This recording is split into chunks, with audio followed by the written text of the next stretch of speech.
Agathyrsi were a people of Scythian, or mixed Dacian-Scythian origin, who in the time of Herodotus occupied the plain of the Maris, in the mountainous part of ancient Dacia now known as Transylvania, Romania.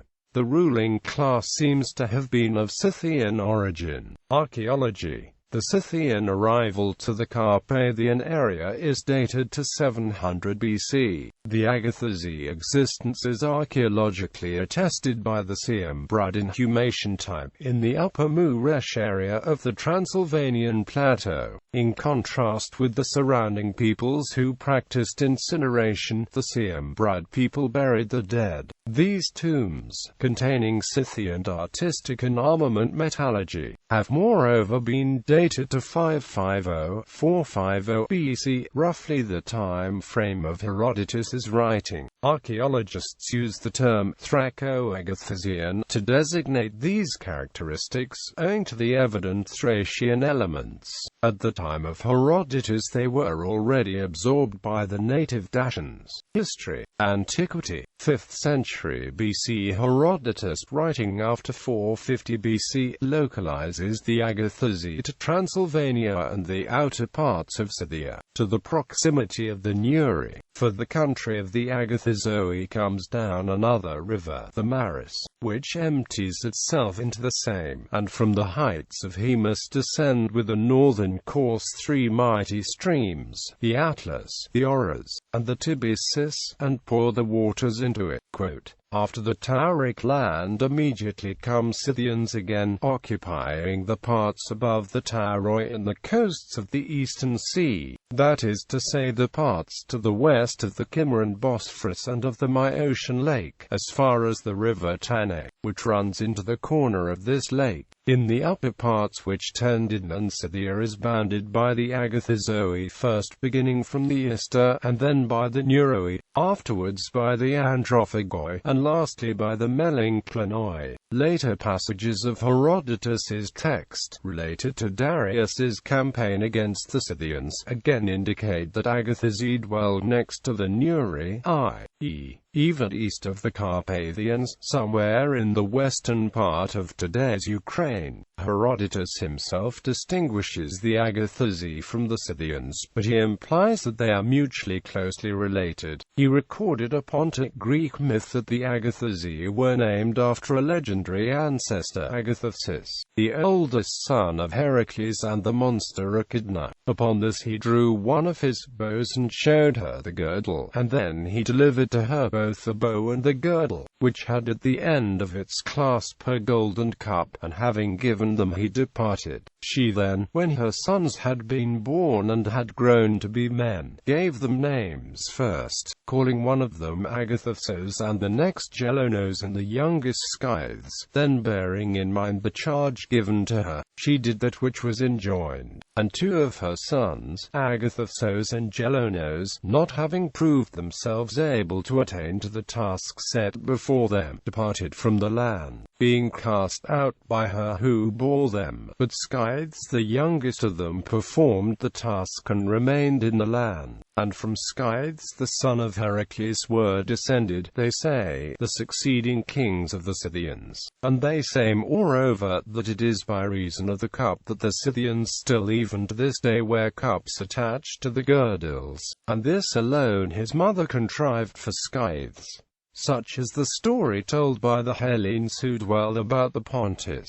Herodotus also mentions that in other respects their customs approach nearly to those of the Thracians. This is to say that Agathyrsi Scythians were completely denationalized at the time. The Agathyrsi are the most luxurious of men and wear gold ornaments for the most part. Also they have promiscuous intercourse with the women, in order that they may be brethren to one another, and being all nearly related may not feel envy or malice one against another. In their other customs they have come to resemble the Thracians. The description of the pomp and splendor of the Agathyrsi of Transylvania is most strikingly confirmed by the discoveries made at Tufalau, though this pomp is itself really pre-Scythian in character. Agathyrsi also appear in Herodotus's description of the expedition of Darius I of Persia against the Scythians in the Pontic. The Scythians, meanwhile, having considered with themselves that they were not able to repel the army of Darius alone by a pitched battle, proceeded to send messengers to those who dwelt near them. And already the kings of these nations had come together and were taking counsel with one another, since so great an army was marching towards them. Now those who had come together were the kings of the Tauroi, Agathyrsi, Neuroi, Androphagoi, Melanclinoi, Chelonians, Budanoi and Saromatai. Agathyrsi, Neuri, Androphagi, Melanclini and Tauri refused to participate in the war against Persians, claiming that the Persians have come not against us, but against those who were the authors of the wrong. In the second part of his campaign, Darius turned westwards and pursued 2 Scythian divisions at speed at a day's distance, first through Scythian lands, then into the lands of those people who had refused alliance, Melanclini, Androphagi, Neuri, and finally to the border of the Agathyrsi, who stood firm and caused the Scythian divisions to return to Scythia, with Darius in pursuit. Scythians, according to the plan which they had made, continued to retire before him towards the land of those who had refused to give their alliance, and first towards that of the Melanclinoi. And when Scythians and Persians both together had invaded and disturbed these, the Scythians led the way to the country of the Androphagoi, and when these had also been disturbed, they proceeded to the land of the Neuroi, and while these two were being disturbed, the Scythians went on retiring before the enemy to the Agathyrsi. The Agathyrsi, however, seeing that the next neighbors also were flying from the Scythians and had been disturbed, sent a herald before the Scythians invaded the land and proclaimed to the Scythians not to set foot upon their confines, warning them that if they should attempt to invade the country, they would first have to fight with them. The Agathyrsi then, having given this warning, came out in arms to the borders, meaning to drive off those who were coming upon them. But the Melanclinoi and Androphagoi and Neuroi, when the Persians and Scythians together invaded them, did not betake themselves to brave defense, but forgot the former threat and fled in confusion ever further towards the north to the desert region. The Scythians, however, when the Agathyrsi had warned them off, did not attempt any more to come to these, but led the Persians from the country of the Neuroi back to their own land. Herodotus further records the name of Spargapiths, a king of the Agathyrsi, who killed the Scythian king Ariapiths. In consequence, no doubt, of some border squabble or political rivalry in the lands lying between the Carpathians and the Tyres.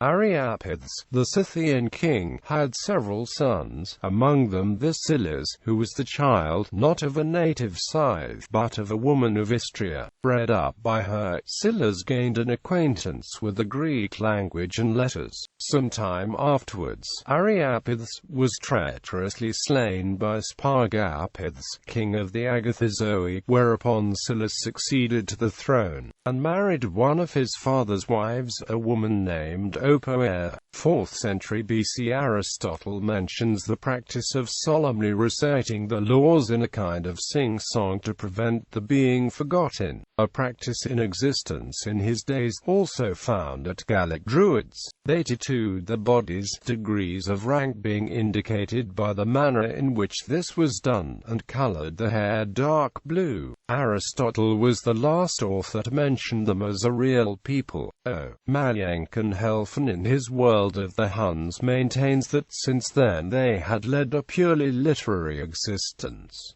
Roman period. 1st and 2nd century AD. The Roman geographer Pomponius Mela and the historian Pliny the Elder, writing in the 1st century AD, also list the Agathyrsi among the steppe tribes.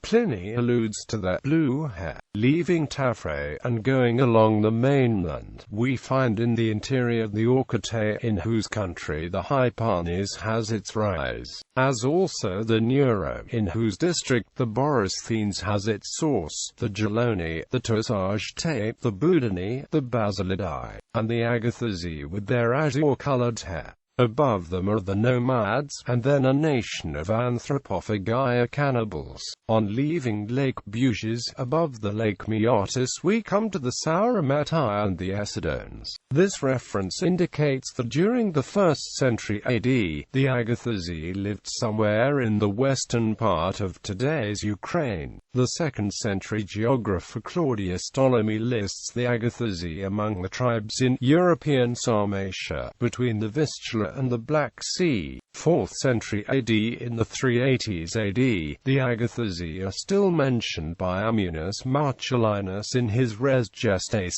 ch. 22. Near to this is the Sea of Azov, of great extent, from the abundant sources of which a great body of water pours through the Straits of Patras. Near the Black Sea, on the right, are the islands Phanagoras and Hermonassa, which have been settled by the industry of the Greeks. Round the furthest extremity of this gulf dwell many tribes differing from one another in language and habits: the Jaxamatae, the Meotai, the Jazyges, the Roxolani, the Alani, the Melinclarenara, the Geloni, and the Agathyrsi, whose land abounds in adamant. Quote, "The Danube, which is greatly increased by other rivers falling into it, passes through the territory of the Sauromatae, which extends as far as the river Don, the boundary between Asia and Europe. On the other side of this river the Alani inhabit the enormous deserts of Scythia, deriving their own name from the mountains around, and they, like the Persians, having gradually subdued all the bordering nations by repeated victories, have united them to themselves, and comprehended them under their own name. Of these other tribes the Nuri inhabit the inland districts, being near the highest mountain chains, which are both precipitous and covered with the everlasting frost of the north. Next to them are the Budani and the Geloni, a race of exceeding ferocity, who flay the enemies they have slain in battle, and make of their skins clothes for themselves and trappings for the horses. Next to the Geloni are the Agathyrsi, who dye both the bodies and the hair of a blue color, the lower classes using spots few in number and small, the nobles broad spots close and thick, and of a deeper hue. Servius on Aeneid 4 v. 146 relates that probably closer to 300 AD the Agathyrsi sent across a contingent over the sea to Scotland, where it became identified with the Picts, formidable warriors who seriously fatigued all who stood against them. The 16th-century British chronicler Raphael Hollins had also mentioned the Agathyrsi origin of the Picts, and the tradition of painting the bodies blue. Legacy. The gloss preserved by Stephen of Byzantium explains that the Greeks called the Trausi the Agathyrsi, and we know that the Trausi lived in the Rhodope Mountains. In the 19th century, Niebuhr regards the Agathyrsi of Herodotus, or at least the people who occupied the position assigned to them by Herodotus, as the same people as the Getae Dacians. Agathyrsi, an old theory of 19th-century writers which, according to the 1911 Encyclopedia Britannica, is based on less convincing proof, suggested an identification of the Agathyrsi with the later Agathyrsi or Agathyrsi, first mentioned by Priscus in volume 11, 823, Byzantine History, who described them leading a nomadic life on the Lower Volga, and reported them as having been Hunnic subjects before the time of Attila. This older theory is not mentioned at all by modern scholars Helfen and Goldin. According to E.A. Thompson, the conjecture that connects the Agathyrsi with Agathyrsi should be rejected outright. The Agathyrsi were a main force of the Attila's army in 448. Attila appointed Caradacca-Curidicus as the Agathyrsi's chieftain. Jordanus, who quotes Prisca in Getica, located the Agathyrsi to the south of the East, roughly the same region as the Agathyrsi of Transylvania, and he described them as a very brave tribe ignorant of agriculture, who subsist on the flocks and by hunting. The Encyclopedia Britannica 1897 and 1911 editions consider consider the Agathyrsi to be precursors of the Khazars of later antiquity, although modern scholars like Professor Peter Golden, E.A. Thompson and Mayankan-Helfen consider this theory to be nothing more than conjecture, and Thompson has rejected it outright. There does not seem to be any modern reputable scholar that holds such a theory as factual, though no reasons have been given.